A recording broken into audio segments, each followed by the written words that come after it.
Digər qonşularımızla da sərhədlərimizin möhkəmləndirilməsi vacib şərtlərdən biridir və əminəm ki, Azərbaycan vətəndaşları da bu məsələyə anlayışla yanaşırlar. Bizim quru sərhədlərimiz hələ də bağlıdır, yəni vətəndaşların gəliş-gedişləri üçün. Başa düşürük ki, bu müəyyən çətinliklər yaradır. Ancaq bugünkü geosiyasi vəziyyətdə ki, hamının gözü qarşısındadır, daxili təhlükəsizliyi təmin etmək üçün bu yeganə düzgün addımdır. Daxili təhlükəsizliyi ilə bağlı bütün lazımi tədbirlər görülür. Təhdidlər də var, real və potensial. O təhdidlərin aradan qaldırılması üçün müvafiq qurumlar fəal işləyirlər. Lazım olan həcmdə ictimaiyyətdə bu məsələ ilə tanış olur, məlumatlar verilir. Ancaq bu sahə çox həssas olduğu üçün hesab edirəm ki, Azərbaycan vətəndaşları başa düşürlər ki, çox şey bu barədə danışmaq yersiz olar və zərərli olar. Ancaq mən tam əminliklə deyə bilərəm ki, son illər ərzində quru sərhədlərimizin bağlı olması bizi çox böyük fəlakətlərdən xilas etdi.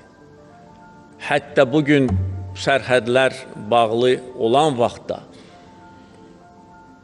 təhlükəli hərəkətlər aparılır və bu hərəkətlərin qarşısı alınır. Ona görə sərhədlərimizin qorunması bizi xarici risklərdən qoruyacaq. Daxili risklər Azərbaycanda yoxdur. Azərbaycanda təhlükəsizlik, əmin-amanlıq uzun illər təmin edilir.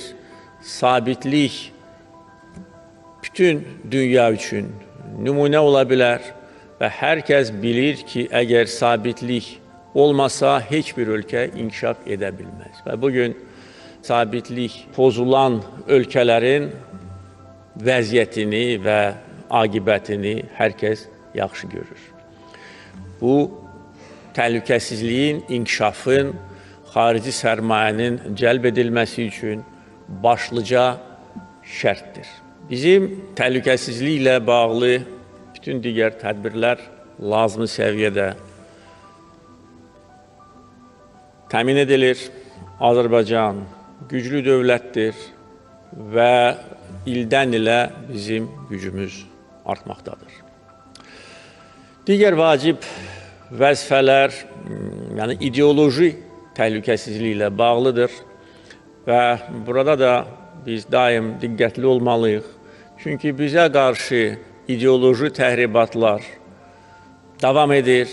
Düzdür, onların bugünə qədər heç bir nəticəsi olmayıb. Çünki bunların qarşısında xalqımızın güclü iradəsi və milli ruhumuz dayanır. İstənilən ideoloji təhribatın burada kök salması qeyri-mümkündür. Ancaq bununla bərabər bu bizi sakitləşdirməməlidir.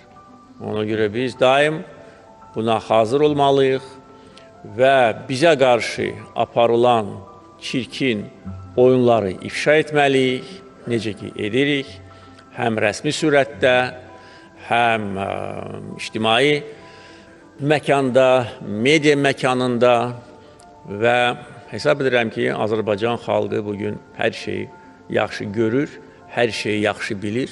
Bizim dostumuz kimdir, düşmənimiz kimdir? Və əsas meyyar ölkələrin bizim suverenliyimizin bərpasına olan münasibətdir. Daha başqa uzağa getmək lazımdır.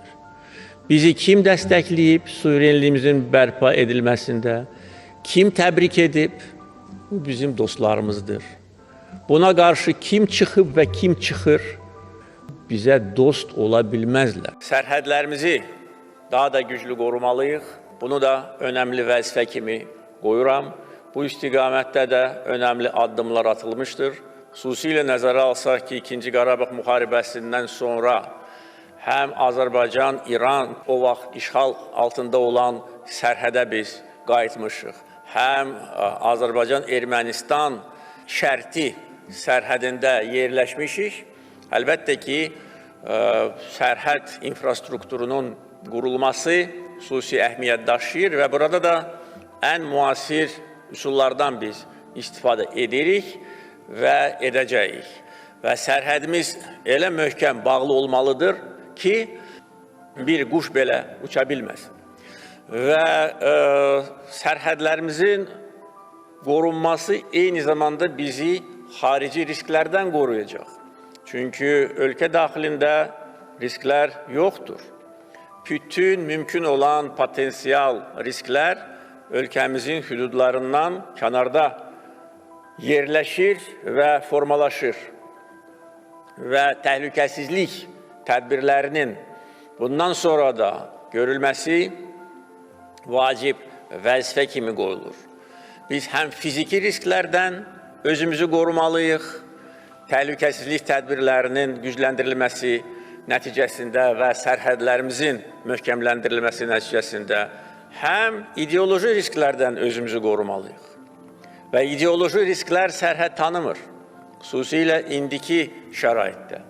Ona görə burada əsas vəzifə gənc nəslin vətənpərvərlik ruhunda, milli ənənələr ruhunda tərbiyə olunmasıdır.